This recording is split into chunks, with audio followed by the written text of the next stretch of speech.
घटनांमध्ये वाढ होत असल्याचं दिसत आहे. अशातच आता सहकारनगर पोलीस ठाण्याच्या हद्दीतून एक धक्कादायक घटना समोर येत आहे.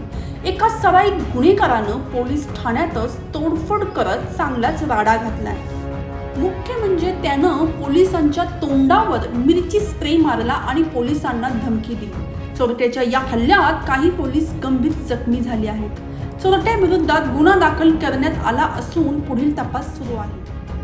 बारक्या लोंढे असे सराईत गुन्हेगाराचं नाव आहे. त्याने रात्री सहकारनगर पोलीस ठाण्यात राडा घातला होता.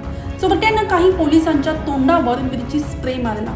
यामुळे काही पोलीस जखमी झाले आहेत. यामुळे चोरट्याने पोलीस ठाण्यात तोडफोड करत काही काचा फोडल्या आणि स्वतःलाही मारून गेला. यावेळी त्यानं काही पोलिसांना जीवे मारण्याची धमकी दिली. घरात घुसून मर्डर करेन अशी धमकी त्यानं पोलिसांना दिली. हा राडा रात्रभर पोलीस ठाण्यात सुरू होता. या हल्ल्यात 4 ते 5 पोलिसांना श्वासनाचा त्रास झाला असून सध्या त्यांच्यावर रुग्णालयात उपचार सुरू आहेत. या घटनेनंतर आरोपी विरोधात गुन्हा दाखल करण्यात आला असल्याची माहिती वरिष्ठ पोलीस निरीक्षक राहुल गौड यांनी दिली आहे. या घटनेनंतर पुणेकरांनी असुरक्षित असल्याची प्रतिक्रिया दिली आहे. गुन्हेगारीसह विविध विषयांचा वेध घेण्यासाठी पोलीस वार्ता लाईक, शेअर आणि सबस्क्राईब करायला विसरू नका.